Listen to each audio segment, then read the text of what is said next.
이 말씀 가지고 하나님 자녀로 사는 것이 복입니다 라는 제목으로 하나님 말씀 증거하도록 하겠습니다. 예수 믿으면 우리가 받게 되는 복이 있습니다. 많은 복이 있는데 그 중에 하나가 뭔가 보면 하나님 자녀 되는 축복입니다. 아멘이십니까? 우리가 믿고서 구원받은 후에 두 가지의 변화가 일어나는데, 하나는 신분의 변화고 또 다른 하나는 수준의 변화예요. 근데 이 첫 번째 변화가 되게 중요한 게 뭐냐면, 우리가 죄의 노예로 살았잖아요. 마귀의 종노릇 하는 인생. 그래서 짓는 거라고 뭐밖에 없어요? 죄밖에 없는 그런 인생을 살았단 말이죠. 근데 우리가 예수님을 믿고 예수님을 만나서 예수님을 믿게 됨으로써 예수의 생명이 우리 안에 있음으로써 이제 우리가 어떻게 변화되었는가? 우리의 정체성이 다른 사람들이 야 너가 어떻게 하나님의 자녀야? 라고 우리를 향해서 규정할지언정 하나님은 우리를 향해서 뭐라고 말씀하신다? 하나님 자녀다 라고 말씀해 주신다는 것입니다. 신의 아들, 하나님의 아들이 된다는 이 사실 속에 우리는 세상이 줄 수 없는 평안과 기쁨과 또 자유함을 누리면서 신앙생활을 할 수 있게 되는 거예요. 그러니 하나님 자녀 되는 그 축복이야말로 우리가 믿을 때, 예수 믿을 때 얻게 되는 가장 큰 영광이고 축복인 줄로 믿습니다. 아멘이십니까? 더욱이 이 하나님 자녀로서 사는 것이 왜 복인가 보면, 하나님 자녀가 될 때 언제든 기댈 수 있는 버팀목, 언제든 비빌 수 있는 기댈 곳이, 안식처가 내 편이 생겼다는 그런 의미이기 때문에 하나님 자녀 되었다는 그 사실이 우리에게는 축복이 될 수밖에 없습니다. 하나님의 자녀가 경험하는 복은요, 세상에서 잘 되는 것, 그것도 물론 있습니다. 그렇죠? 그런데 하나님 자녀가 된다고 해서 무조건 성공하거나 무조건 잘 된다는 보장은 또 없어요. 하나님 자녀가 된다고 해서 실패 없는 인생이 있을까요, 없을까요? 내 삶을 한번 돌아보세요. 하나님 자녀가 됐는데도 불구하고 실패할 때도 있습니다.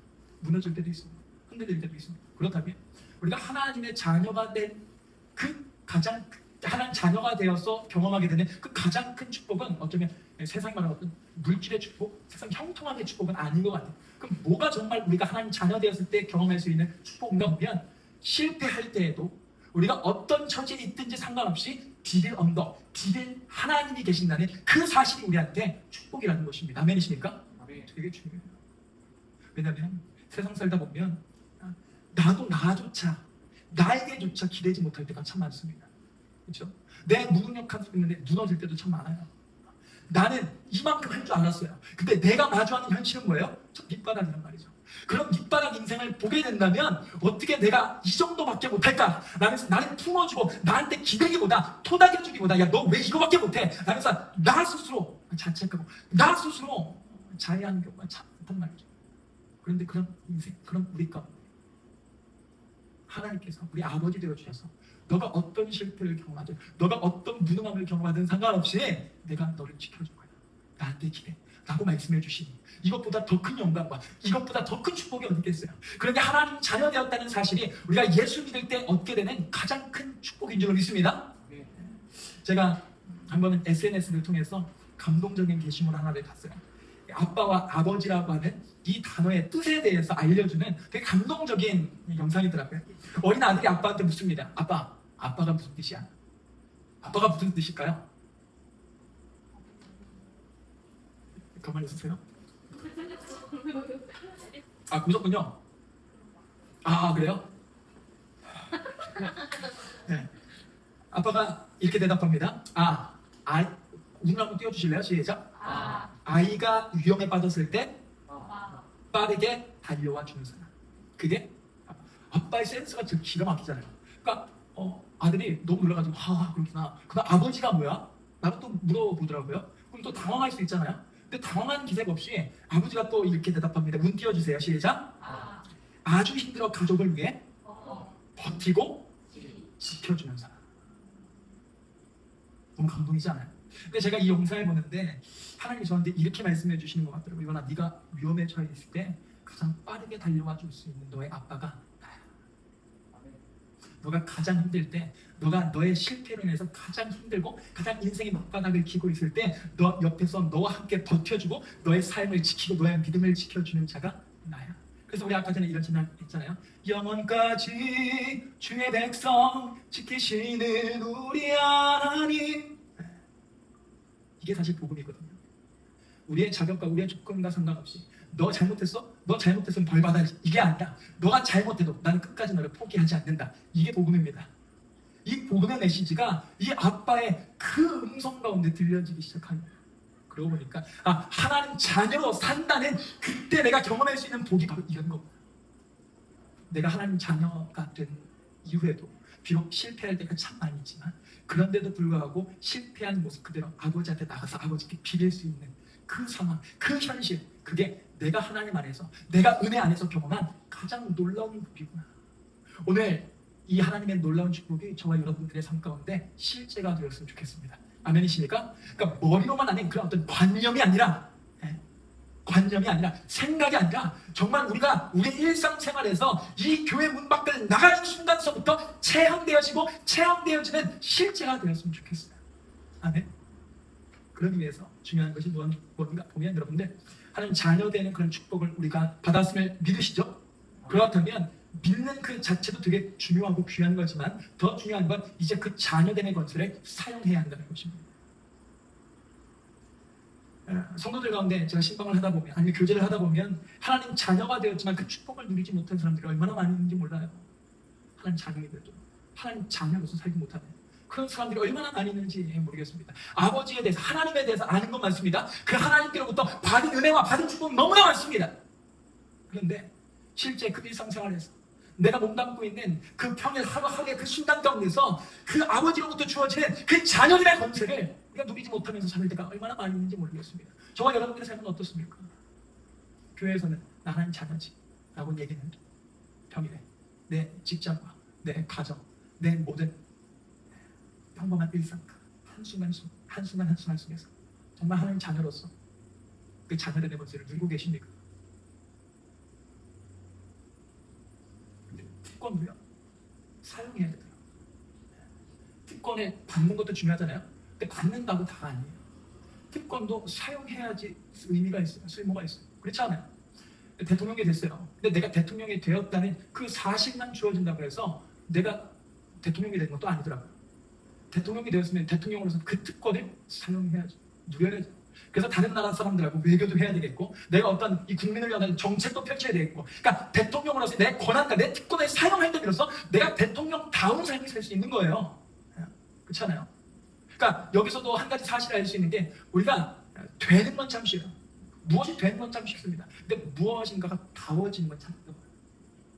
그렇죠? 내가 우리 부모님 아들로 태어나는 순간 내가 아들이 되는 자식이 되는 것이 그런데 자식다워지는 건 어렵잖아요. 하나님 자녀 그 자녀됨의 그 놀라운 축복도 마찬가지라는 거예요. 하나님 자녀라고 하는 그 변화된 축복을 얻어서 우리가 하나님 자녀가 되는 건 쉽습니다. 그렇죠? 우리가 다 그렇게 누리고 있어요. 그런데 그래서 그렇게 하나님 자녀다운 인생을 살아가는 건 또 다른 차원이라는 거예요. 근데 그 하나님 자녀다운 삶을 살아가기 위해서 우리에게 필요한 것이 있다면 그 자녀들의 특권을 사용해야 되는데 그 특권을 사용하는 길이 무엇인가? 제가 오늘 이 밤에 여러분과 함께 꼭 나누고 싶은 게 뭐냐? 그 자녀들의 권세를 사용할 수 있는 길이 기도라는 것입니다. 아멘이십니까? 생각해보세요. 예수님이 하나님 자녀였잖아요. 하나님 아들이었잖아요. 그 하나님 아들로서 이 땅 가운데 오셔서 우리에게 보여주신 모범이 뭡니까? 기도했던 거예요. 기도했던 거예요. 새벽에 나가 습관을 따라 기도하시고 공생의 사역을 앞두고서 광야에 40일 동안 금식하시면서 기도하시고 사역하시는 내내 축사 기도하시면서 감사하시고 기도하시면서 그 모든 사역을 감당하시고 십자가 위에서 하나님 아들로서 그 모든 구원 사역을 완수해 가시는 그 한순간 그 모든 순간 가운데서도 하나님 예수님 기도하기를 한 번도 놓치신 일이 없다. 그러니 예수께서 하나님 아들됨의 권세를 사용하신 그 놀라운 모범이 어디에 있는가? 기도에 있다는 것입니다. 그러니 우리 예수 믿는 우리에게도 예수님을 따르기로 결단한 그런 제자다. 우리도 결국에 그 하나님 자녀다 그 삶을 그 축복을 누리기 위해서 뭐가 필요하다? 기도해야 된다는 것입니다. 더욱이 제가 사실은 한 책을 읽고 제 기도의 패러다임이 완전 바뀌게 되었어요. 여러분들에게 꼭 추천해드리고 싶은 책인데 헨리 나우엔이라고 하는 분의 공동체라고 하는 책이 있는데요. 그 내용 가운데 이분이 기도를 이렇게 정의하셨더라고요. 기도란 우리가 하나님께 내 사랑하는 아들이다, 자식이다 라는 그 음성을 듣는 시간. 우리 왜 기도해야 되는 거야? 내 자녀됨의 권세를 누리기 위해서고, 내가 자녀다운, 내가 자녀라고 하는 그 사실을 확인받기 위해서 기도해야 한다는 것입니다. 우리가 신앙생활 하다 보면 기도를 어떻게 이해를 하냐면, 기도를 내 믿음의 척도라고 생각할 때가 있어요. 내가 신앙이 있고, 내가 어느 정도 신앙의 연수가 이렇게 했으면 이 정도 기도는 해야지, 이렇게 기도는 해야지, 기도 몇 시간 해야지 라면서 기도를 어떻게 생각해요? 내 믿음의 정도를 확인하는 그런 시간으로 확인하게 되는 때가 오는데, 기도는 그런 차원이 아니라, 기도는 내 믿음을 확인하기 전에 무엇을 확인하는 자리인가? 하나님의 사랑을 확인하는 자리요, 내가 하나님 앞에서 하나님 자녀라는 사실을 확인받는 시간이 바로 기도라는 것입니다. 그러니 우리 삶 가운데 무너진 기도의 자리가 회복되어야 한다는 것입니다. 아멘이십니까? 네. 오늘 우리가 몸담고 있는 이 다양한 그 삶의 지경이 있잖아요. 그 지경 한 부분들이 무너진 기도가 세워지는 그 놀라운 사건의 현장이 되어야 된다는 것입니다. 그래서 제가 아까 전에도 한 청년 집에 신방을 갔어요. 제가 이전에 5개월 전까지만 해도 담당했던 청년이 있을 때, 이제는 너의 청년이 된 이 청년의 집에 가가지고 제가 기도할 때도 다른 기도 또 물론 했지만 이 기도를 아주 강조해서 했어요. 하나님, 이 자리가 무너진 기도가 회복되어지고 다시 세워지는 기도의 처소가 되고 예배의 처소가 되게 하나. 아멘이십니까? 네. 그래야지 우리가 자녀들의 권세를 누리면서 자녀다운 삶을 살아갈 수 있다는 거예요. 내가 기도할 때 하나님께로부터 너는 내 사랑하는 자녀다라는 음성을 들을 뿐만 아니라, 우리가 하나님 자녀다운 삶을 살아가는 데 필요한 능력과 지혜와 은혜를 경험할 수 있기 때문에 우리는 그 기도의 자리를 놓치지 말아야 한다는 것입니다. 제가 그렇게 제 기도의 패러다임이 완전히 바뀌고 나서 제가 요즘 하고 있는 게 뭐냐면, 그냥 어쩔 때는 막 설교를 준비하다가 새벽 막 늦은 시간 막 2-3시가 돼요. 그런데도 무작정 산에 올라가서, 제가 항상 산 기도를 하거든요. 산에 올라가서 내가 점지해둔 곳, 내가 나만 아는 그곳에 가서 무릎 꿇고 그냥 찬양하고 기도하는 거예요. 근데 기도할 때도 그냥 거창한 기도 안 합니다. 뭐 독수리 오형제, 어떤 특공대처럼, 우리 동네 특공대처럼 하나님 이 동네를, 이 열방을 제가 숨기게 해서 그런 기도 안 합니다. 가서 하는 거. 오늘도 하나님의 그 사랑하신다는 음성 듣는 시간이 되었으면 좋겠습니다. 내가 하나님 자녀라고 하는 사실을 확인받는 자가 되었으면 좋겠습니다. 근데 더 놀라운 건, 내 자녀잖아요. 자녀는 이제 좀 뻔뻔해지게 되더라고요. 때로는 내 믿음이 흔들릴 때가 있어. 그러면 그 사실조차 인정하는 거예요. 근데 하나님, 사실 하나님 사랑이 잘 안 느껴져. 내가 정말 하나님 사랑받는 그런 인생이 당신은 잘 모르겠습니다. 하나님 사랑이 확실히 들게 제 삶을, 제 마음을, 제 믿음을 좀 만져주십시오. 그렇게 기도하게 됩니다. 제가 사실은 3주 전부터 이제 알바를 시작하게 됐습니다. 예. 저희 동네 피자집에서 이제 알바를 하게 됐어요. 홀서빙을 막 이렇게 하는데, 지난 목요일인 것 같아요. 목요일날 이제 손님들이 다 이제 떠나고 혼자서 이제 그 뒷치락거리를 싹 가는데, 갑자기 소리 현타가 오는 거예요. 왜냐면 나 분명히 5개월 전만 해도 큰 교회에서 나를 인정받으면서 열심히 사역했고 너무 행복하게 그렇게 사역 잘 했는데, 내가 개척교회 담임 목회자가 됐는데 내가 실상은 알바를 하게 되니까, 내가 그 안정적인 풀타임에서 갑자기 이 되게 생계가 불안정한 알바 인생이 돼버리니까 이게 뭔가 싶은 거예요. 아니, 왜 내가 지금 이게 뭐 하고 있는 거지? 근데 그러다가 하나님 저한테 어떤 감동을 주시냐면, 너 나로 만족한다고 하지 않았어? 너 주님으로 만족한다고 했잖아. 내가 그 상황으로 너의 삶을 인도하는 거야 라고 하면 그런 감동이 주어져요. 그러면서 저한테 예수님이 어떤 감동, 어떤 확인사살을 하시냐면, 너 나로 만족 못하니? 근데 제가 어떻게 답했을까요? 예. 사실 진짜 못하겠습니다. 주님 한 번만 만족이 아니에요. 이전까지 제가 사역 열심히 하고 어떤 승계의 고단함을 마주하기 전, 그냥 정말 사역만 열심히 했을 때는 그런 대답 꿈도 못 꾸죠. 그런 대답이 나올 때는 제가 억지로 눌러가면서 그런 고백 안 하려고 했었단 말이죠. 어떻게 사역자가 그렇게 고백할 수 있어? 그런데 이제 기도에 대한 모든 정의가 패러다임 완전히 바뀌고, 내가 하나님 사랑받는 그 자녀임에 대한 내가 확신을 얻고 확인을 받게 되니까, 내가 그냥 믿음이 없는 거 뭐 어떡하겠어요? 아니, 없는 걸 있는 척 하는 게 더 이상한 거 아니에요? 그건 자녀 나온 게 아니죠. 그러니까 그냥 뻔뻔하게 야, 주님 한 번만 더 만나 못하겠어. 근데 이어서 이런 고백도 하게 됐어요. 근데 주님, 지금은 하나님 한 분만으로 만족 못하는데 하나님, 그 하나님 한 분만으로 만족하는 인생으로 제 삶을 좀 기도해주세요. 아멘. 여러분들에게도 그런 시간이 있게 하길 소원합니다. 그리고 나서 제가 알바를 다 끝나고 이제 집으로 가려고 하는데, 제가 원래는 차를 막 타고 다니는데 제가 되게 이제 레이싱을 좋아해가지고 여기서 막 빠르게 다녀요. 예.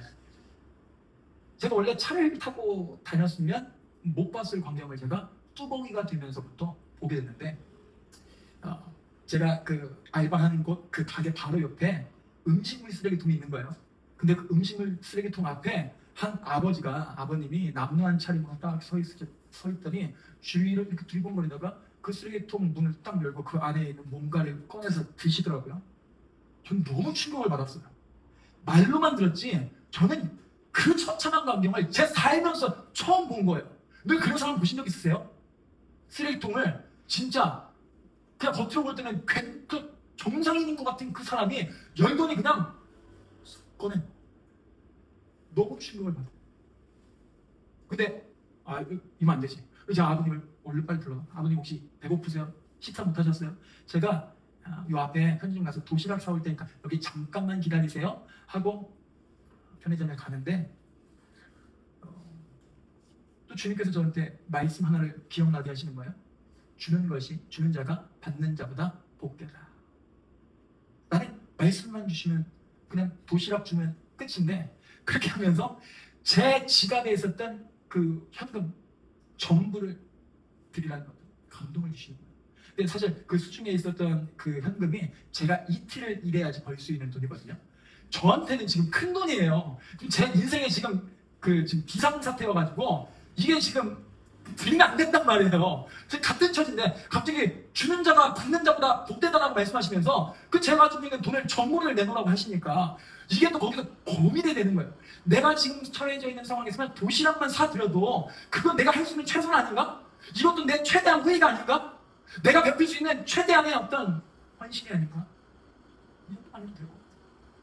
근데 그렇게 꼬리에 무는 그 생각 때문에 이렇게 가다가 순종을 못 하겠는 거야.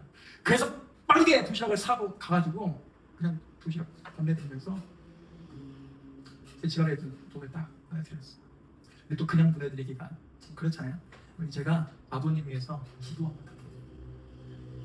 아버님 위해서 기도해드리고, 아버님, 우리 예수님이 아버님 너무 사랑하시잖아요.